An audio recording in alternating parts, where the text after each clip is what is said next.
So anyway, what I'm going to talk to you tonight about is Facebook, and I'm going to try to convince you of a few things. Number one, that Facebook matters more than just about anything on the internet, more than just about anything in news media, and oh, hey, look, good. Oh, you know what? I need to.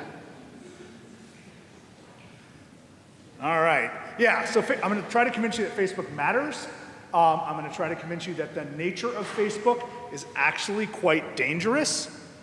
And I'm going to try to convince you, and this is the tough part, that there is almost nothing that we can do about it. So I already gave away the ending. It's a sad, sad ending. And there's a reason that I'm setting up a sad ending. All right. Here's the thing. I want you to remember a really important number. 2.2 billion. 2.2 billion. That's 2 2s and 8 zeros. That is a huge number. I can think of nothing else short of oxygen that touches 2.2 billion people. That is a number of monthly active users of Facebook around the world. The BBC would love to have 2.2 billion viewers or listeners. CNN would love to have 2.2. CNN would love to have 800 million viewers, right? This is a tremendous amount of influence in the world. By monthly active users, that's the standard in this business. Monthly active users just means people who do something actively at least once a month using Facebook. Actively means logging in, reading, clicking on something, posting something, sharing something, liking something, doing an activity, right? So 2.2 billion. Wow, it has train whistle emphasis. That's how important this number is. And 100. Facebook operates in more than 100 languages around the world. Again, I can't think of a lot of things except Google and Wikipedia that operate in more than 100 languages. That's a pretty stunning effort. Facebook was created in 2004. Facebook became open to public access in the United States in early 2007. Facebook started proliferating in other languages around 2009, and it hit about 50 or 60 languages by 2010. It was pretty fast. It hit its first billion users in around 2011, and it hit its second billion in 2017. Summer of 2017, Mark Zuckerberg very proudly posted on his Facebook page that he had just hit 2 billion users, or that the company had just hit 2 billion users. So think about that. 2.2 billion users, more than 100 languages.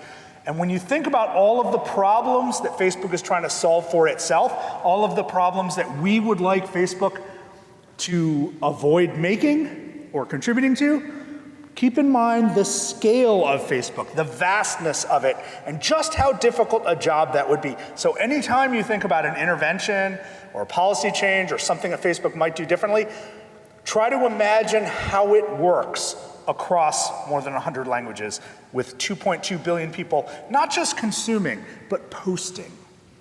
Not just posting, but reposting, sharing, interacting with content on Facebook. So here's the basic thesis of my book.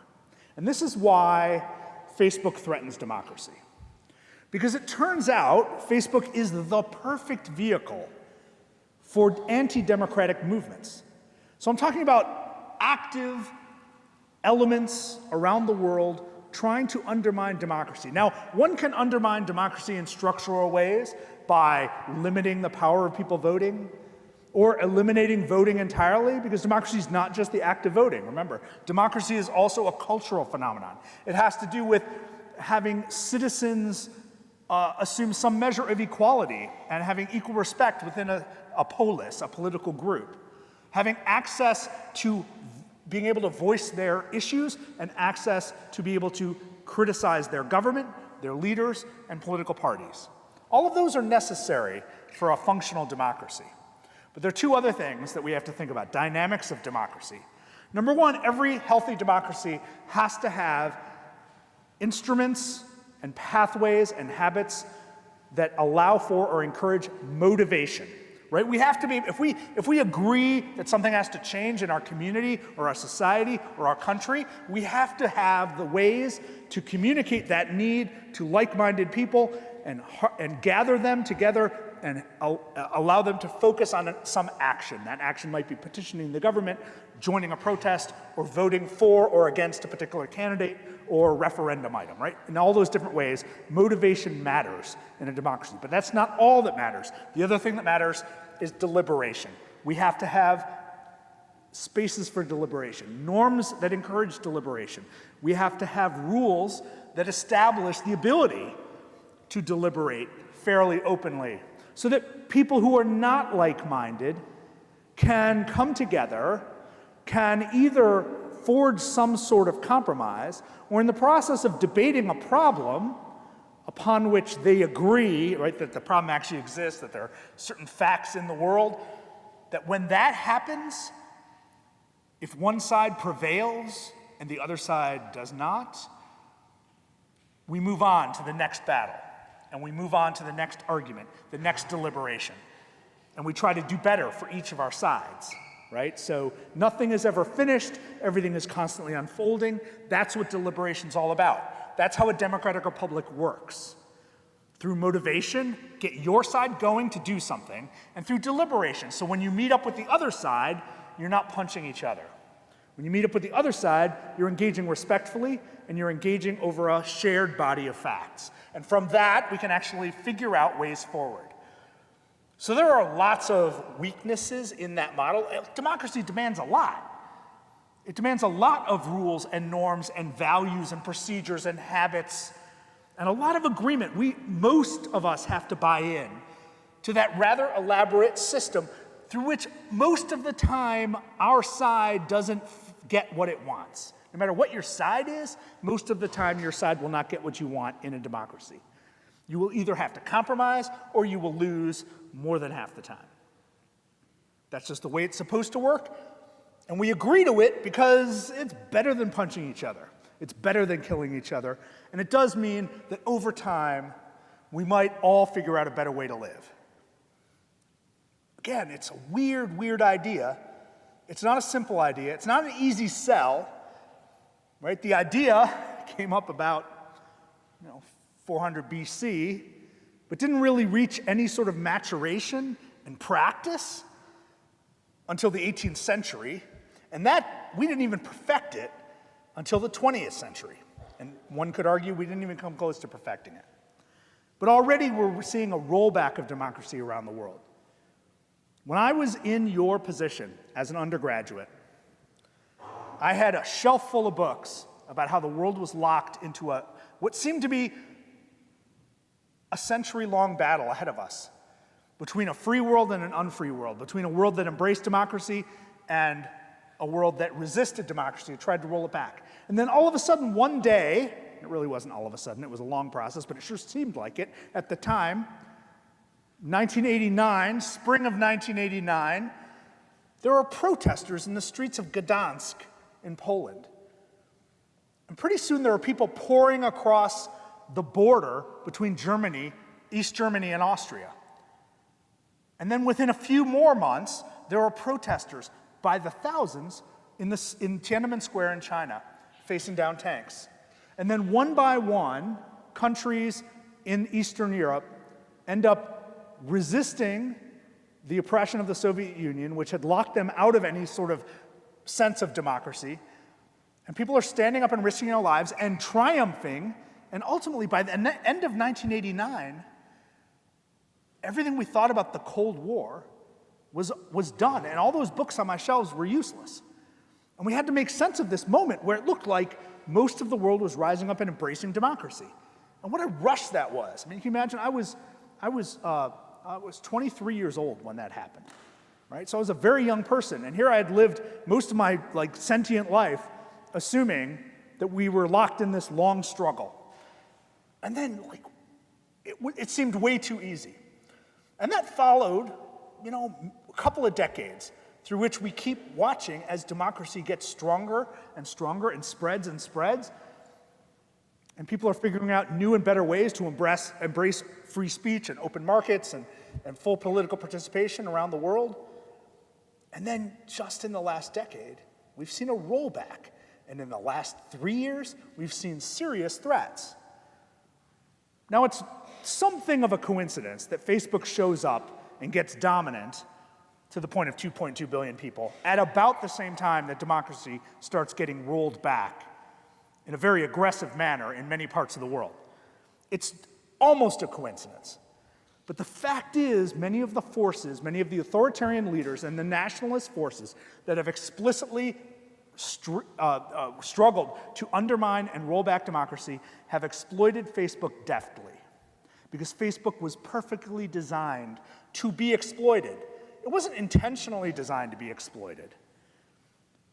It was just drawn that way. It was just vulnerable. And this was a vulnerability that its designers did not identify because its designers were convinced of their own moral rectitude, of their own good intentions, and the designers were convinced of just the opposite.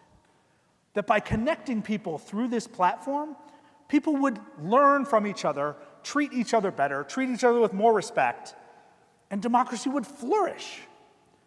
This was a firm belief, held until very recently, by just about everybody at the top of Facebook. Now here's another thing I'd like you to remember. There are 2.2 billion Facebook users. I'm one of them. You are probably one of them. And for each of us, we have very good reasons to be on Facebook. I like knowing that my cousin's kids are growing strong and graduating from high school and going to college. My friends from different points in my life like knowing that my golden retriever Butter is healthy and happy and spoiled beyond belief. People love Butter and they follow her actually, if you go to Instagram, it's Golden Butter. She's one of the cutest golden retrievers you will see on Instagram, right? We all have good reasons for using Facebook. Facebook is good for me, it's good for you, it's terrible for all of us. Collectively, it's terrible. This is why it's going to be so hard, right? If Facebook weren't so addictive or habit-forming, weren't so nice to help us get through the day most of the time, we probably would have dropped it some time ago. But 2.2 billion people are not fools. They are getting something out of it. And some people get a lot more out of it than I do, and a lot more out of it than you do. For some people, and I'll get to this later, Facebook is crucial to getting through their day in some parts of the world. But as I said, it's terrible for all of us. Now, this sounds paradoxical, but think about this.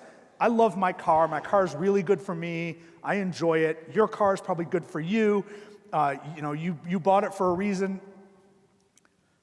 Our cars are terrible for all of us, right? Collectively, cars are terrible for our species, for our planet. And yet, none of us have the incentive to give up our car. All right, and here's the other thing. The problem with Facebook is Facebook. There are three aspects to Facebook that make Facebook Facebook. Number one, the scale, and I already talked about this, 2.2 billion people, more than 100 languages. And the scale was intentional. From the beginning, Mark Zuckerberg wanted to dominate the world with his service. He wanted to be global, he wanted to be universal, he wanted to connect the entire world, and he's almost there. He's got about a third of the world using Facebook, which is a pretty stunning number. He doesn't have many, if any, people in the People's Republic of China. That's the last area he needs to conquer, and that's actually going to be unlikely, and I'll perhaps talk about that later. But the scale is number one, and as I said, that's one of the reasons it's so hard to fix Facebook. Number two, algorithmic amplification. What Facebook does with its algorithms, right? Its set of computer programs that choose for you what you see in your news feed. You don't choose your news feed. Facebook decides what you see. You might have 200, 300, 500, 5,000 friends. You can't see everything from all of them. Facebook selects for you what Facebook thinks you want to see out of what your friends post. That's why the timing is off, Some stuff pops up 48 hours after it was originally posted. That's why you start to see a whole lot from one friend, and you might not see something from another friend for 6 months, because Facebook's making choices for you. Algorithmic amplification. What it does is it measures and then predicts what you might care about, but also what people like you might care about.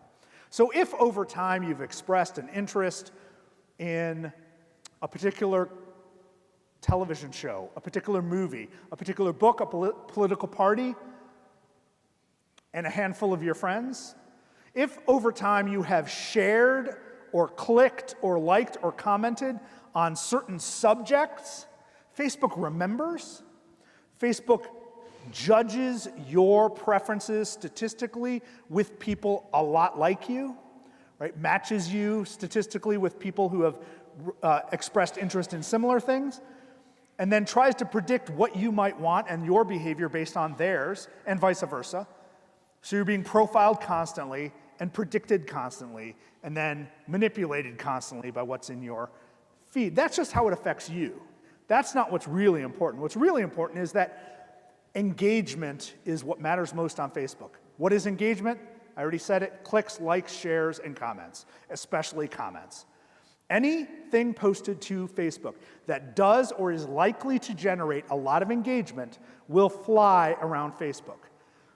What that means is items that are likely to generate strong emotions, joy, frustration, anger,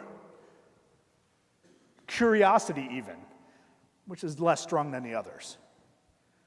Those things fly. Those things fly on Facebook. What doesn't fly on Facebook? The thoughtful, the deliberate, the calm, the measured, the well-researched. If you go on the website of The Economist magazine tonight and you find a story there that could be really well-researched, really well-written, about how the coalition government in Italy is challenging the monetary policy of the European Union, which, by the way, is really interesting. We can talk about it later if you want, right? You're not convinced. You're not convinced it's really interesting. I think it's really interesting. But if you were to post that to your Facebook page, or I were to post that to my Facebook page, you might have 2 or 3 friends who actually think it's worth liking. Maybe one who think it's worth sharing. If you have a friend who's Italian or into monetary policy, one or the other, right? But short of that, it's going to sink. Because no one's going to get worked up about it, right? It's not going to spark any strong emotions. What sparks emotions? Puppies, babies, hate speech, conspiracy theories, wacky stuff. Strange videos with people hurting themselves. All kinds of weird stuff, but also all kinds of really scary stuff. Stuff that divides us, as well as some stuff that really moves us to tears. Clever stuff. But again, what doesn't fly is the thoughtful. One of the reasons why Facebook is terrible for deliberation. It's great for motivation, terrible for deliberation. Remember, those 2 things are necessary for democracies. Okay. If I were to go on Facebook tonight, right after I posted the thing about the Italian coalition government and European monetary policy, and I posted something wacky, like claiming that, linking to an article claiming that vaccines cause autism, I would have tremendous blowback on my Facebook page. Most of my friends would say, "What are you doing? Why are you spreading lies? Why are you hurting kids? This is just terrible. How can you do this?" They would put links to the Centers for Disease Control. They would put links to the Mayo Clinic. They would put links to scientific journals. They would all try to convince me that I'm wrong and terrible. And you know what? Every single person who does that makes that post go farther. Every single person who reacts to my post and argues with it and tries to put it down and tries to push back against it amplifies that post. That's how algorithmic amplification works. You cannot argue with the crazy on Facebook. The more you argue with the crazy, the farther it goes. That's not how it's supposed to work, right? We gather in these rooms, whether it's a classroom or a coffee house or a barber shop or a town hall, And when we have differences of opinion, we stand up and we say, you know what, I think you're incorrect, and here's why, here's some evidence. I wish you would arrive at a different conclusion, right? That's the most polite voice you're going to hear in those things, right? But that's what we're supposed, and that's what we're taught to do, and that's what we're encouraged to do. Think for ourselves, do our research, come with facts, challenge other people, try to convince at least the unconvinced that you're right. That's what arguing, debate, deliberation is all about. But can you imagine if we're in this room and it was designed in such a bizarre way that when you challenge somebody, that person's original point drowns out your challenge, so your challenge becomes counterproductive? That would be terrible. We would never want to use this room for anything close to deliberation or debate. That would be foolish, but that's exactly what we try to do on Facebook when we engage with people we disagree with, or when people write crazy, destructive stuff, which they often do. To argue with it is to amplify it. But can we hold back? Can you let that stuff go? I can't. I can't let the really stupid stuff go. I try to. I wrote a book about how you shouldn't be doing it. And it's really tempting. You just, oh, please, stop that. But it's really hard to do. Because that's how we're trained to behave. And it's not bad that we're trained to behave that way. Facebook was designed badly to facilitate that kind of interaction. So that's two things: the scale, the algorithmic amplification. And the third thing is the advertising system. The advertising system on Facebook is the third thing that makes Facebook Facebook. It is amazing. If you want to sell shoes, it is the best thing ever invented. Look, for more than 150 years, advertising was a leap of faith. You bought a quarter page in a newspaper, you bought a whole magazine page, you bought a 30-second slot in the Super Bowl, and you just prayed that the right people see your ad, people who might really want to buy a Chevy truck, people who might really want to buy Budweiser, people who might really want to buy a pair of shoes from the shoe store down the street. But you knew that most of the eyes that came upon your ad were not in the market for shoes, preferred Ford trucks, or preferred Miller beer, or didn't care. So most advertising money was wasted. But there was no other choice. Either you were in the market and promoting your stuff, or you were not in the market.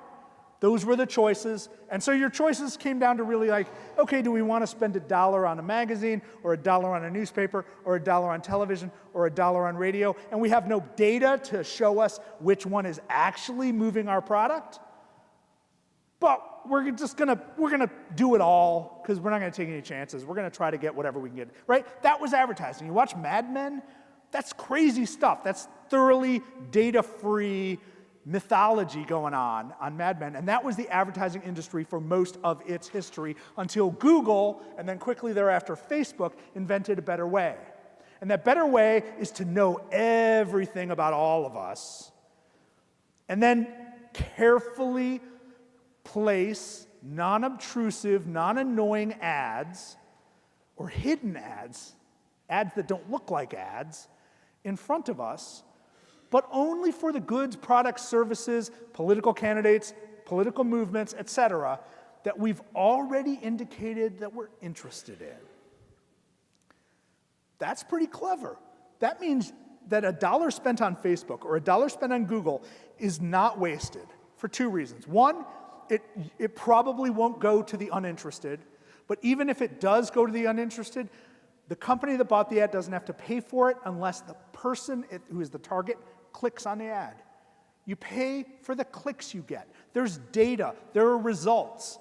Oh man, the advertising industry is waiting for this. This is the greatest thing that ever happened to them. It's the worst thing that ever happened to journalism, right? Because journalism depends on the old model of faith-based advertising, where you just hope that when you open the daily newspaper, enough people care about the display ad from the local car dealership, or enough people care about the ads in the back, advertising houses for rent.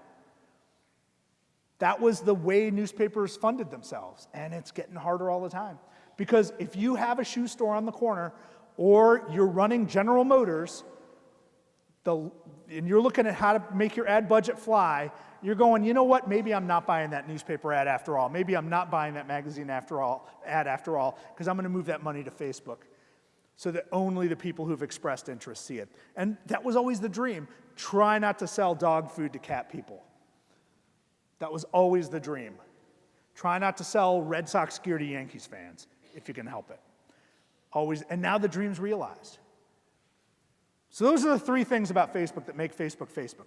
And I assert, and this is the core argument of my book, that all of these problems, all these externalities are a function of these three things, and that's one of the reasons it's so hopeless.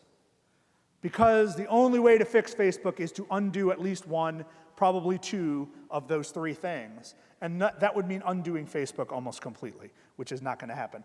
So here's more about that scale, and I'm sorry it's kind of tiny to all of you. But let me walk through and translate this for you, read it out loud to you.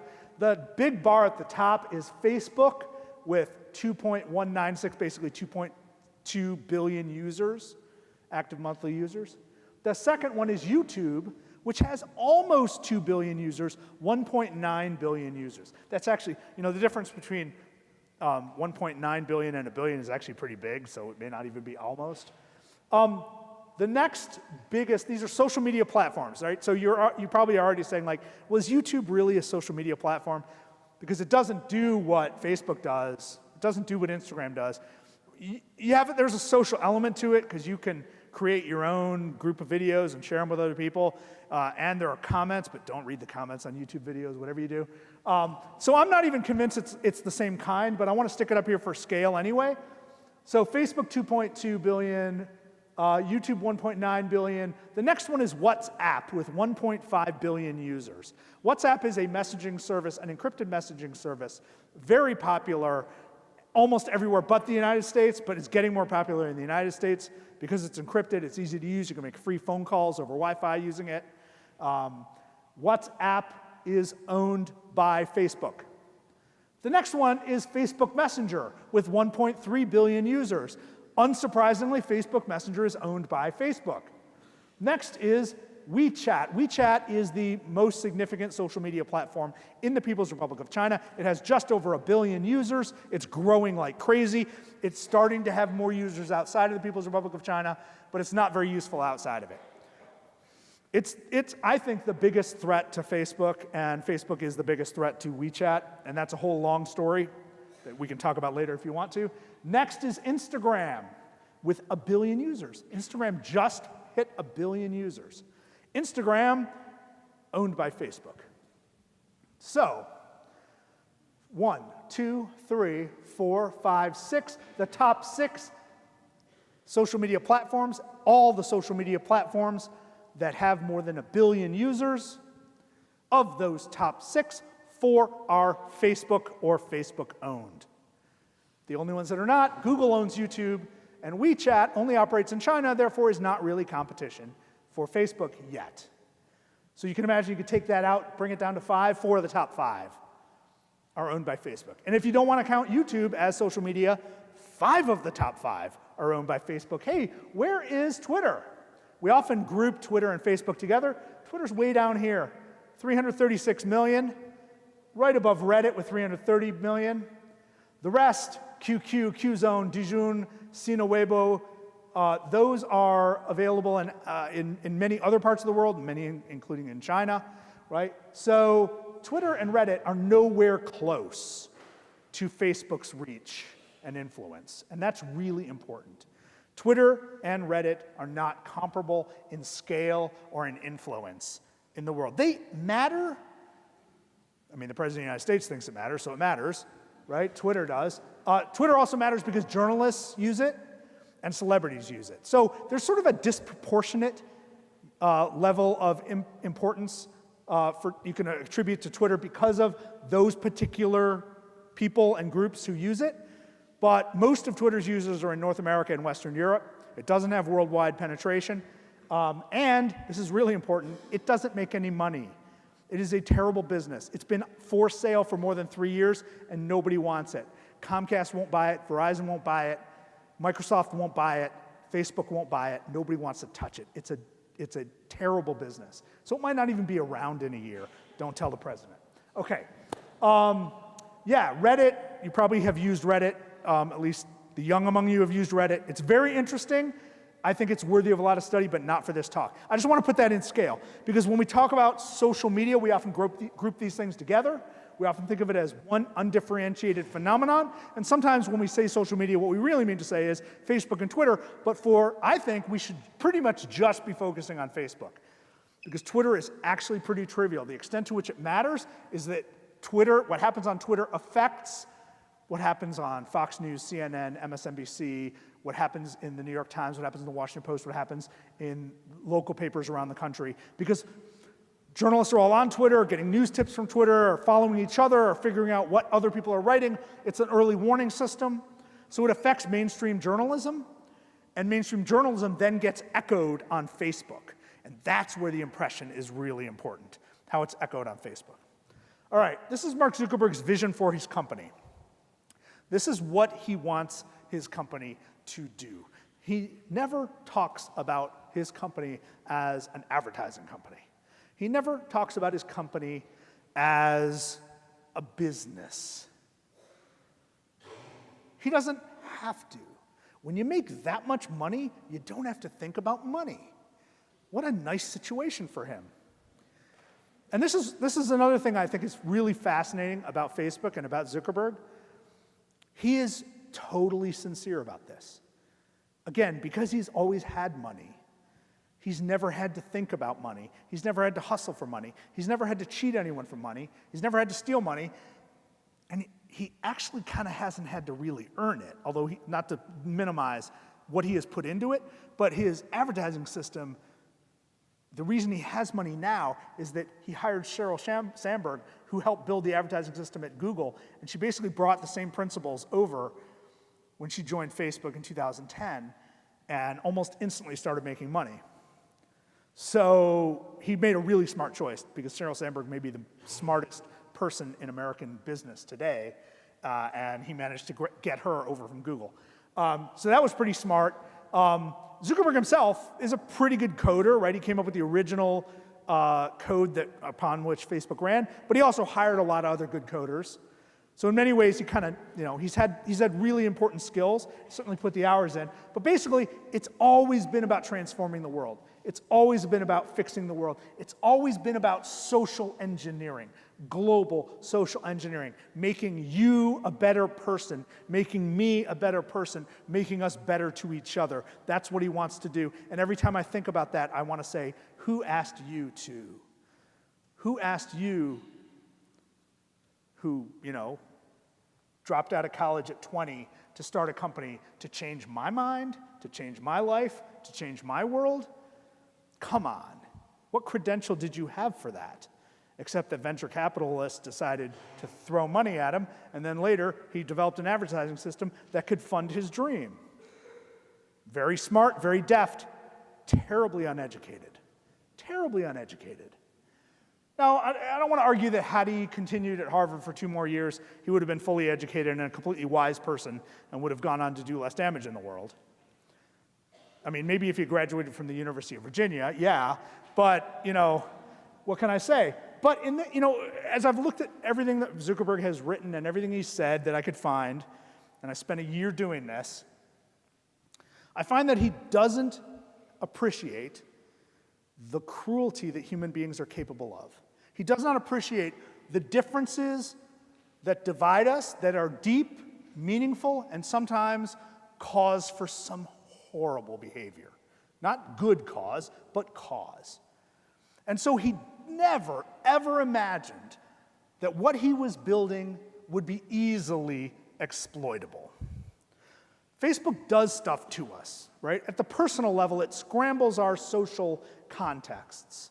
Now look, if you are a person like Mark Zuckerberg at 20 years old, someone who only knows other wealthy, privileged, really smart people who spend 12, 14 hours cranking away coding, if that's your social milieu, then you might not consider how complicated people's social lives are elsewhere, especially if all your friends are men, right? Perhaps you haven't considered what it means to have an ex-partner who stalks you, what it means to have a life where you have trouble finding childcare, and you're working 3 jobs.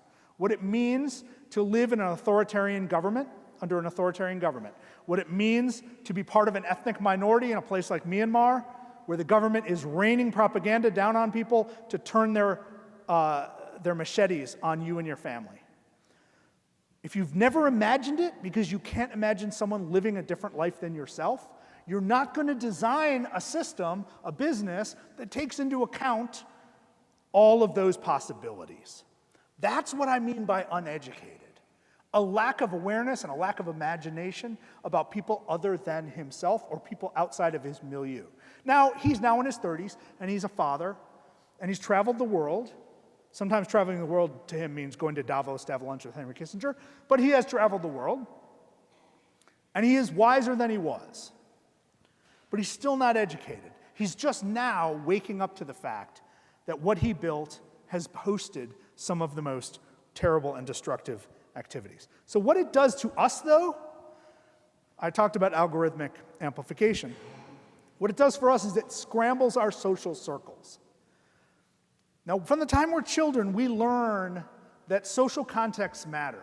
We learn that when we tell people about ourselves, what we're thinking, dreaming, what we want, what we lust after, we know that there are certain people we can share certain information with safely and trustingly, and there are others we should probably withhold that information from, but maybe tell them other information. So we learn early on there are things you can tell your coach that you can't tell your friends. There are things that you can tell your clergy that you can't tell your parents. There are things you can tell your best friend, but you would not tell your big brother because the torment would be extreme.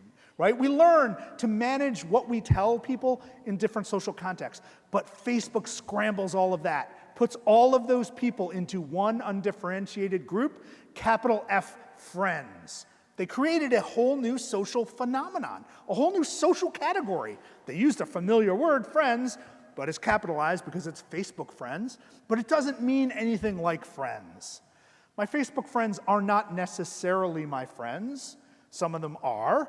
Most are not, and that's probably true of you, but there's something in my life. Maybe they're coworkers, maybe they're former coworkers, maybe they're former romantic partners, maybe they're uncles I don't really like, right? That can happen, and it happens to everybody, but when you're posting things on Facebook, the audience is unpredictable and undifferentiated. And so we are disoriented by that practice, and we've developed strategies to deal with that. But it's been hard learning because the context is so different from what we're used to doing. All right, the other thing Facebook does is scramble our sense of time. By the way, that's Butter. The day I picked her up, and she is just that gorgeous even today, even though she's 50 pounds, and I shouldn't hold her like that. Yeah, Golden Butter on Instagram. Look her up. Okay, Facebook will occasionally send you a memory. It'll send you a memory to remind you just how important Facebook is in your life. And what it's trying to do is just prompt a flow of serotonin, a little rush that hopefully is pleasing to you.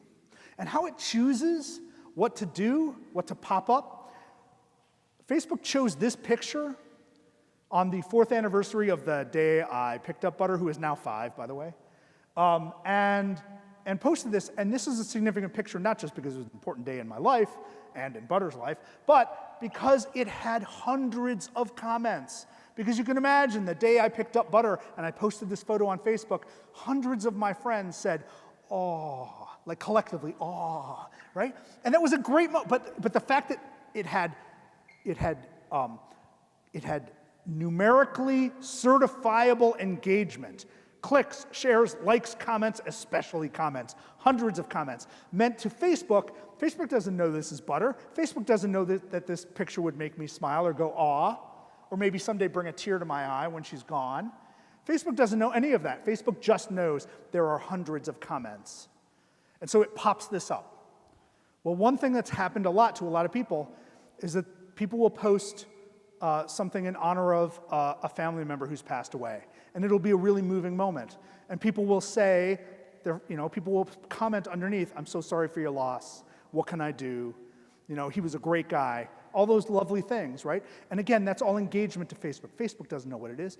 And what happens is Facebook will then regurgitate that often very painful moment back to people. And not, because Facebook can't differentiate between a moment of mourning and a moment like this. Now, that's not the worst thing that can happen. We get through that, and sometimes we actually appreciate being reminded of the loss of a loved one on that anniversary, although, frankly, our loved ones don't need that kind of reminding, right? We don't need Facebook to tell us that we lost someone who's dear to us. I actually don't need Facebook to tell me that I adopted Butter on this day, because my phone tells me. No, because I love her and I think about her all the time, right? I remember her birthday like I remember my daughter's birthday, or her adoption day anyway. But so the point is that the experience of Facebook is disorienting, both in terms of our social circles and time. Facebook scrambles our commercial context as well. This is a chart of Facebook's ad revenue since its beginning, and you can see the spike. And as I said before, most of that comes at the expense of journalism. Now, this is how the ad platform works. When you go on to buy an ad, you can pick all kinds of details. The details of the audience. The person who's buying this ad is ultimately structured or limited the reach of this ad to 6,700 people. How did that happen? This person decided that this ad should only reach people in the following cities: Los Angeles, San Diego, San Francisco, Chicago, New York, Austin, Seattle, and only people who are interested in search engine marketing, advertising, pay-per-click, social media optimization, or search engine optimization. Those are the interests. When you buy ads, you get a drop-down menu with hundreds of interests that you could pick from to target people with this ad. This ad only goes to people who have the job title of founder, CEO, or co-founder. It only goes to single people. I don't know why not single people would be excluded from this ad, but probably has something to do with the way the ad is laid out, the words on the ad, the particular message. I don't know what that could be, but it's important to this person. It's only aimed at people 24 to 32 years old, and it's only aimed at males. It's only aimed at males. So if you are a male between 24 and 32 who is a CEO or founder of a company, and you're single, then you will get this ad. Especially if you're interested in search engine optimization or digital marketing, et cetera. That's how narrowly you can cast this ad. So as I said, it only reaches 6,700 people. If 100 of them click on the ad, it's a big success. Actually, if 67 of them click on the ad, it's a big success, a much bigger return rate than any other kind of advertising. And again, the person will only pay for what is clicked upon, not for the ads that fail. Well, it turns out because of this system, there's a lot of illegal stuff going on. People have been able to run real estate ads that exclude Jewish people, real estate ads that exclude African Americans, in violation of US law, but nonetheless not in violation of Facebook's own policies or Facebook's technology. This has been going on for years. You can design job ads on Facebook and make sure that women never see the ad. And that's happened. It's actually happened quite a bit. And ProPublica, an investigative news service, published last week a big story on hundreds of job ads that did not go to women, that only were aimed at men. Again, in violation of US civil rights law. Nonetheless, Facebook lets it happen. That's just one way that this advertising system is both really brilliant and effective and deeply troublesome. All right, but here's the meat of the thing. What does Facebook do to us politically? Well, we know that Facebook has hosted Russian-linked ads in the United States. We know that they were intended to influence the 2016 US election along two vectors. One, to generally lower voter participation and increase frustration and cynicism about electoral politics. That's the macro story, the long-term Russian strategy to mess with us, but also specifically to support Donald Trump's candidacy for the United States. Now, I'm not going to argue that the election of Donald Trump is necessarily anti-democratic, but I do want to say that the influence of Russia on our elections was intended to be anti-democratic. It was intended to increase cynicism, to divide America. And every study of what they posted, and every study of this kind of stuff, because Facebook has released exactly how these ads were targeted as well, show that the goal was to mess with us, to get us not to trust each other, to get us to be angry at each other, to get us to not believe that politics mattered, to distract us, to diffuse us, to frustrate us. That's the kind of ad that ran. Now, what's going on in other countries? The US got off easy. The US got off easy. We suffered a little bit, we can come back. We know what happened, we can build up resistance. We have the ability. We have a strong and deep political culture. And now we have awareness, and we can actually be on the lookout for this kind of stuff. But it's a bigger problem in the world's biggest democracy. India is the world's biggest democracy. It's also the world's biggest Facebook audience. 220 million Americans use Facebook every month. 250 million people in India use Facebook every month. Facebook is already bigger in India than it is in the United States. India is the biggest Facebook audience, as I said.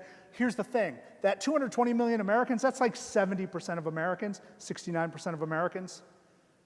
We're pretty saturated. Anyone who's not on Facebook now is unlikely to be on Facebook.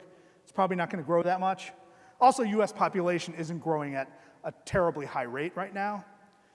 India has 1 billion people, so 250 million Indians is 1/4 of their population. The potential for growth is amazing, and India's population is growing at a remarkable rate. India has more young people than any other place in the world because there's more people than any other place in the world, and it's a very young society. Politics in India is all on Facebook.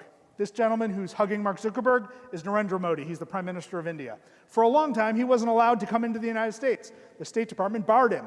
Why? Because when he was the Chief Minister of the state of Gujarat, he had overseen a massacre of several thousand Muslims. His political party has overseen subsequent massacres, and he has turned a blind eye to all of it. His political party is explicitly radical, explicitly violent, explicitly fundamentalist, explicitly against any other religion but Hinduism. It is a Hindu nationalist party. He is trying to make what was a multicultural, diverse, and secular country by its own constitution into a religious state. And he's doing it with violence and threats of violence, and he's executing that through Facebook and WhatsApp. In 2014, he ran his entire campaign on Facebook. Modi has more Facebook followers than any politician in the world, and he knows how to use it better than any politician in the world. He ran his entire campaign on it. He didn't bother with almost any other project except big rallies. And what he does is a three-pronged strategy. Number one, he puts out propaganda that favors himself and his party. Number two, and that's not unusual, that's what politicians do. Number two, he puts out propaganda to spread rumors about the opposition party and take the other opposition party down. Again, not that unusual, but again, really effective because Facebook allows you to tailor an ad very precisely, to test one ad versus another, and to only pay for the ads that work and to target very precisely based on language, gender, religion, etc. And the third thing, and this is the key to the authoritarian playbook, is that he uses Facebook and WhatsApp. He has a whole army of people he employs to launch distracting and destructive attacks on his opponents, whether his opponents are journalists or human rights workers or civil rights workers or leaders of other political parties. And what this constitutes is a constant barrage of threats of rape, of threats of kidnapping, of threats of death. In addition, lots of doctored photos and videos showing opposition people and critics in sexually compromising situations. And this stuff flies around. And lots of rumors. Rumors that someone ate beef, which, by the way, right now will get you lynched in India if a rumor flies around that you ate beef in India. There are certain towns in India where you do not want anyone spreading that rumor about you. Because right now, Hindu fundamentalism is that deadly. And this has taken the lives of Christian missionaries. This has taken the lives of Muslim leaders. This has taken the lives of couples where one member is Hindu and the other member is Muslim. That is a real target right now. It's a very dangerous situation, and it's all being executed on Facebook. Rodrigo Duterte is the president of the Philippines. He was elected in early 2016, and everything he did, he learned from Modi. He used that three-pronged strategy.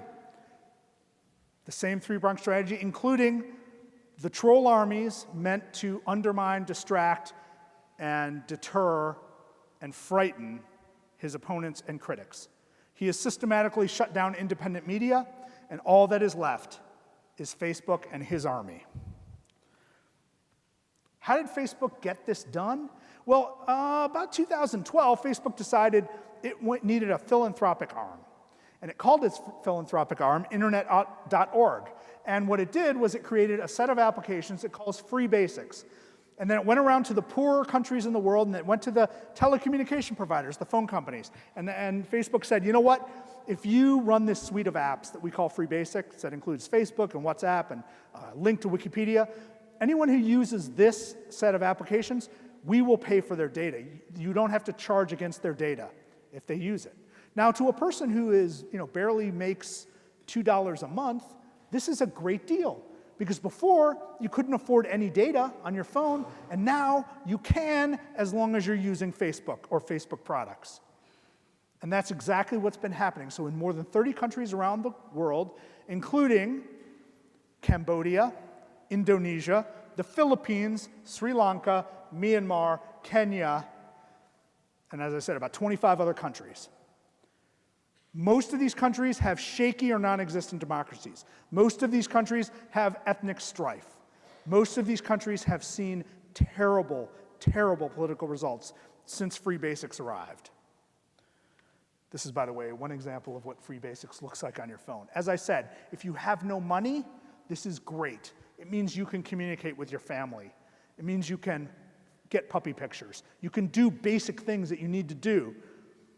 If you're a refugee from Syria and you're trying to cross the border into Austria, you are going to want this. You're going to want Facebook. You're going to want WhatsApp to be able to find out where it's safe to go, where your previous family members have ended up. If you're a refugee from Honduras, you're going to want this. This is going to be your lifeline to getting out and getting safe. So a lot of people need this thing. It's not easy for them to quit. And in much of the world, because of Free Basics, Facebook might as well be the entire internet. In much of the world, Facebook might as well be the entire media ecosystem. Myanmar is the most extreme example, and it is the place we are seeing genocide. Genocide against the Muslim minority right now. For 4 years, human rights activists have been complaining to Facebook that Facebook and WhatsApp have been hosting the worst calls to genocide.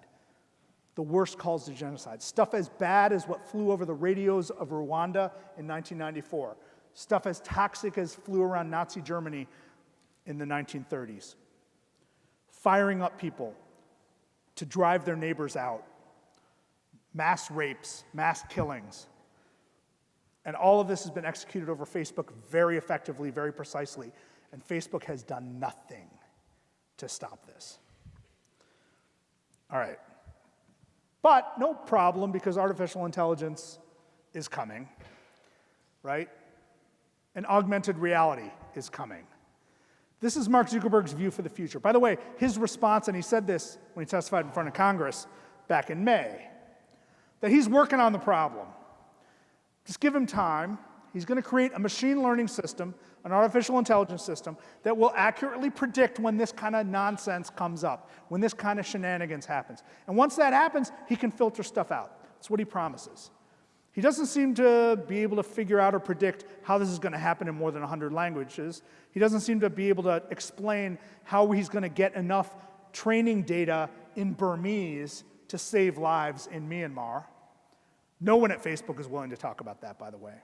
No one at Facebook is willing to talk about what they're going to do next year, in 2019, when there is a general election in the world's largest democracy, and Facebook is filled with all kinds of calls to violence. But this is his vision. His vision is social engineering. His dream is that we use Facebook more and more for more things in our lives, because to this day, he truly believes that it makes our lives better. Well, as I said earlier, it makes my life better. Definitely makes Mark Zuckerberg's life better. But collectively, it's made life on Earth a lot worse. Thank you very much. Hi. So the third thing that you wanted to convince us is that there was nothing we can do. So what's your main argument against Zuckerberg's artificial intelligence idea? Oh, against artificial intelligence. So I'm not against artificial intelligence. I'm against an over-reliance on it as some sort of magic wand, right? So because we generally don't understand artificial intelligence as a term, right? The public doesn't understand it. The Senate doesn't understand it. We, the people, don't understand it. And a lot of people who work in the industry don't understand it.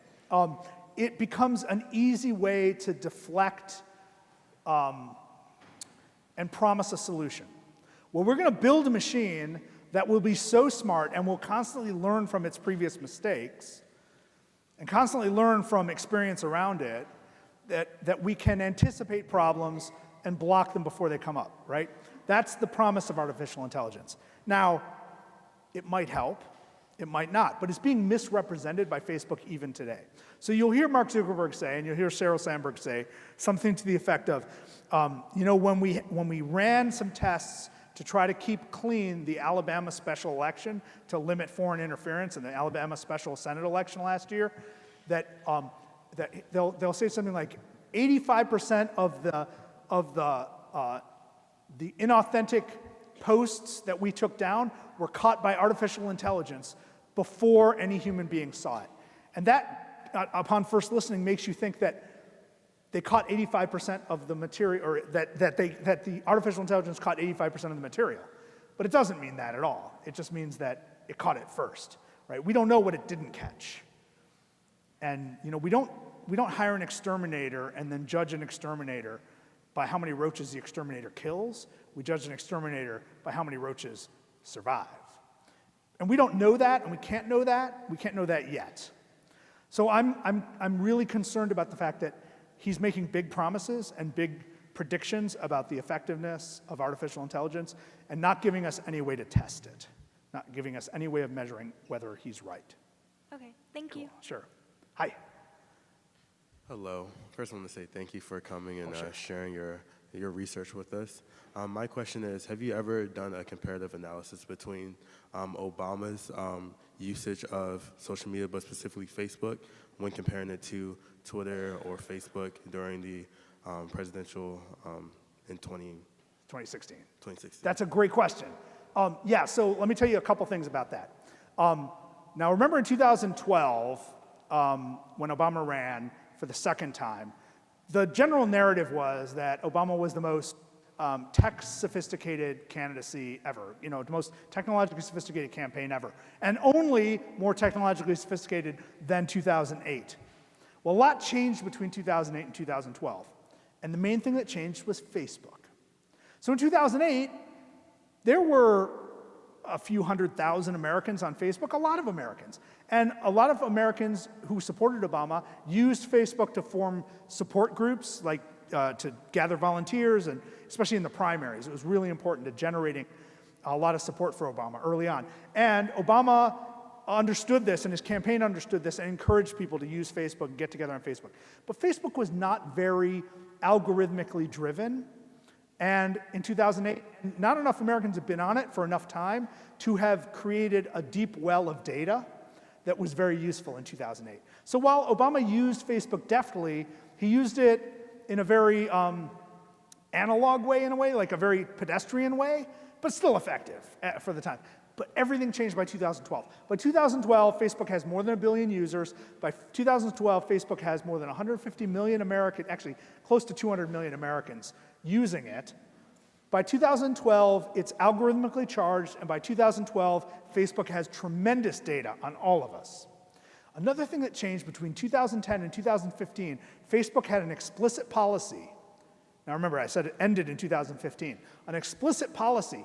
If you built an application that plugged into Facebook, you were allowed access not just to all of the personal data and activities of the people who signed up for your application, but all of their friends as well. So in no time, if you create an application for Facebook and people start using it in the hundreds of millions, or actually in the millions, pretty soon you have data on hundreds of millions of people. So if you played Words with Friends, or if you played Farmville, if you played Mafia Wars on Facebook in those days, not only did you give all of your data to these companies that make these games, you gave all your friends' data to it, and nobody told your friends, right? So this was this amazing scam that Facebook pulled. Again, it was policy, explicit policy, encouraged between 2010 and 2015. It's how Facebook paid people to develop applications for Facebook at a time when Facebook really wanted to become more important in our lives. So remember that. They're pouring data out to application developers. Well, the Obama campaign was one of those developers. So in 2012, the Obama campaign created an application where if you were a volunteer for Obama, you went door to door, you were asked to sign in with your Facebook credentials. And when you did that, you might not have known it, but if you click agree, you were giving all your data to the Obama campaign and all your friends' data to the Obama campaign. So pretty soon, the Obama campaign had data on close to 200 million Americans. Now that means the Obama campaign had a lot of data, not just about Obama supporters, because nobody has only Obama supporter friends, but a whole lot of Obama opponents. So think about this for a moment. Forget for a second, put to the side the fact that Obama led a country that was devoted to the rule of law and that he was, had no authoritarian tendencies, et cetera, right? I voted for the guy twice. I never imagined that about him. But remember for a second, he is the head of state of a country with a massive intelligence system, a massive surveillance system, and a whole lot of weapons. We sat back and let the head of state of such a powerful country have personal data on nearly 200 million Americans, many of whom were his political opponents. Imagine if he were not such a nice guy. Imagine if we had a president who is not such a nice guy, right? Who isn't so tolerant of his opponents, right? And has access to all that data. Well, as I said, Facebook stopped this program in 2015, thank goodness, but not in time to stop a social science researcher or psychological researcher at the University of Cambridge in England from developing a personality quiz that many millions of people took. And that created data for 87 million Americans the same way. And then this guy sold that data to a political consulting firm called Cambridge Analytica, which is run by Bond villains, right? It was run by Robert Mercer, who's this reclusive hedge fund billionaire, and Steve Bannon was on the board, and the CEO was this guy named Alexander Nix, who really looks like a Bond villain. It's amazing. So, and they worked for terrible people like Kenyatta in Kenya, all kinds of other authoritarian thugs and kleptocrats around the world. And they also worked for the Brexit campaign, and they also worked first for the Cruz campaign, and then later for the Trump campaign. But here's the thing, they had all this data. It was kind of stale data, because it all came from 2014 and 15. And by 2016, Americans had moved, Americans had changed their mind about a lot of stuff, so it really wasn't fresh, useful data. But we freaked out. We freaked out about Cambridge Analytica when the news came to light in March of 2018 that this British company had all this data on 87 million Americans. But we didn't freak out in 2012 when one of our major political campaigns had data on 200 million Americans. I was trying to get people to pay attention in 2012, but nobody cared. Nobody cared because, hey, look, it's a sign of how deft Obama is at working with technology. So my point is, we should be more critical and more careful about how we let these companies influence our politics. Here's what Trump did that was really smart. So in a program that just ended this week, Facebook has for years been embedding Facebook employees with political campaigns around the world. So Rodrigo Duterte had Facebook staff working with him, helping him mount his campaign. Narendra Modi had Facebook staff working with him in his office, figuring out how to do this campaign better. Facebook offered this service to the Hillary Clinton campaign and offered it to the Donald Trump campaign. The Hillary Clinton campaign said, no, we got this. Because after all, the Hillary Clinton campaign was filled with political operatives with years of experience. Many of whom had worked for Obama in 2012 or Clinton in 2008. They had run campaigns around the country. They knew how to run campaigns, right? So the Trump campaign had zero political experience. Well, Paul Manafort, he was the one guy who had run a campaign. He hadn't run a campaign since 1996, and we all found out how well that went, both in 1996 and 2016. Paul Manafort was the only guy working for Trump who had ever worked in politics before. But what he had was a social media team from the Trump organization, and they knew how to buy Facebook ads. So they sat down with the Facebook team, and they came up with this brilliant targeted advertising campaign to the point where Brad Pascal, who's running Trump's 2020 campaign and ran the digital project in 2016, has said explicitly, Facebook won the election for Donald Trump. He said that multiple times. He believes it. I have no reason to doubt him. He's not taking credit himself. He's saying Facebook did it. All right, we'll take the 2 additional questions here. Yeah, so you mentioned earlier about how the Facebook employees weren't willing to discuss. I'm sorry, I couldn't quite hear that. Yeah, Get close. Yeah, you were talking about the how the Facebook employees didn't really want to talk about any of the issues that were going on with Facebook's impact and with certain events in the world. Right. Do you think that the increased awareness in like world citizens, Facebook employees, and governments will ever lead to any accountability or no? I hope so. So he asked about whether this increased awareness and all these problems that Facebook has been involved with and or caused and or amplified, I prefer the word amplified, will make a difference as awareness grows. Especially, and my great hope is actually that Facebook employees themselves stand up and say, wait a minute, we have a problem and we really need to examine this at its root. Now, as I said, my position is the terrible truth they're going to find, especially if they read my book, is that the problem with Facebook is Facebook, and there's not much they can do except flip the switch, and they can't flip the switch. So that's, again, but these problems are probably going to be cracked by Facebook employees because they're super smart, much smarter than I am, and they care as much as I do, if not more. So somebody working at the mid-level of Facebook is probably going to come up with a couple of really important interventions that will at least address, if not solve, some of these problems, and they can at least start the conversation in a healthier way within the company. I don't think it's going to happen at the top. I think the people at the top of Facebook are too immersed in their own ideology about what should have happened and could have happened.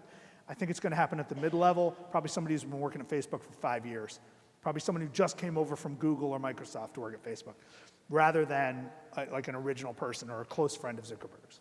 Okay, thank you. Sure. Hi. Hi.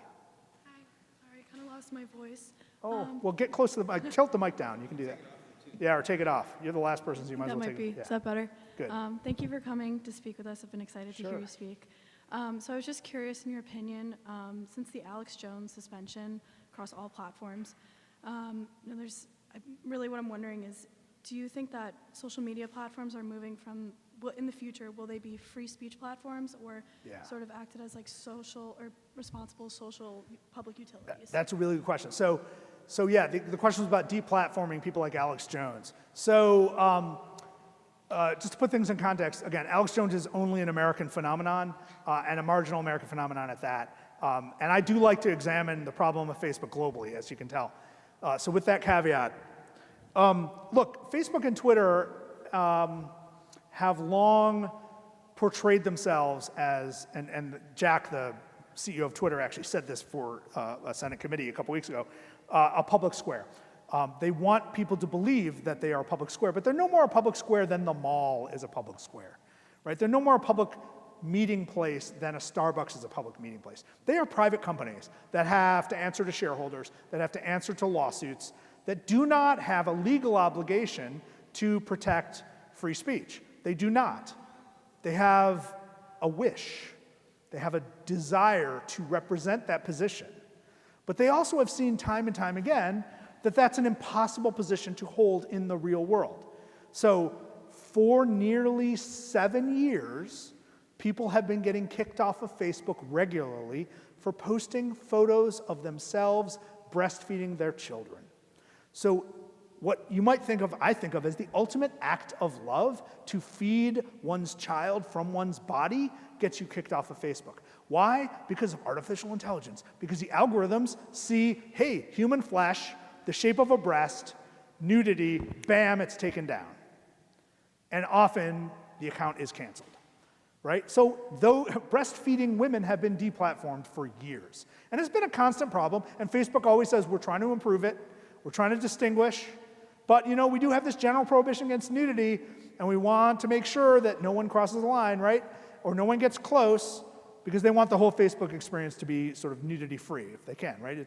It's not something, until they can really finally pick out, with computers, not humans, the difference between a nude model and a person who is showing her breast while breastfeeding, that's a really hard thing for computers to figure out. They're gonna probably err on the side of canceling those accounts.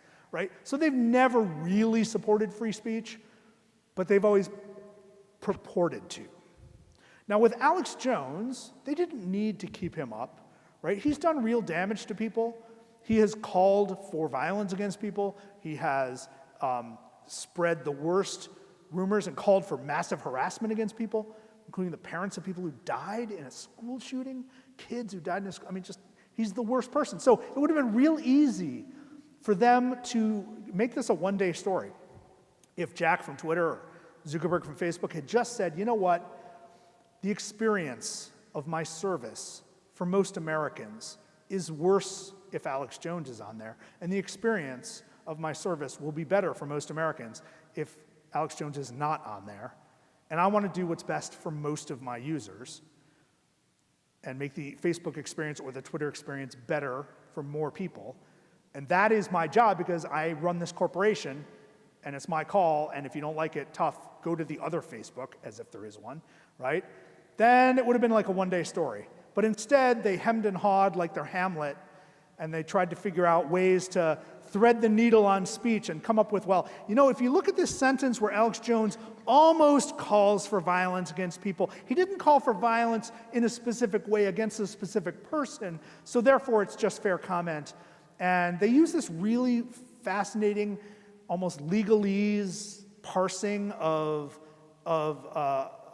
Alex Jones's statements, which, you know, is totally legit if you're talking about what the US government is allowed to stop people from saying, because the US government is not allowed to stop people from saying things, except direct threats to people's safety and a few other things, right? But, you know, why do Facebook and Twitter have to play that game? They don't have to. People will still use it most of the time for most stuff. And if we get our stuff taken down, as many people do, right? Many people do all the time. People for years have been kicked off of Facebook because they change genders and they start using a new name. And then Facebook says, well, you're not using your real name. We have a real name policy and we'll kick you off, right? And then they have to go through this elaborate appeal thing to get their Facebook platform turned on. People who are of Native American descent and often have names that reflect common nouns, you know, animals or monuments or places, they've often been kicked off of Facebook because Facebook doesn't believe their names are real names. So again, Facebook has been very aggressive at kicking people off for reasons that have nothing to do with threatening and calling out harassment on people whose children died in a school shooting. So it shouldn't have been a complex thing. So I really wish and I hope that they get over this obsession with trying to be all things to all people and this obsession with trying to be a public square. We have public squares. We should treasure our public squares. We should support them, and we should tolerate all kinds of terrible speech within them. But Facebook and Twitter don't have to be that, you know? Cool? Again, thank you so much for hanging out with me, and have a good night.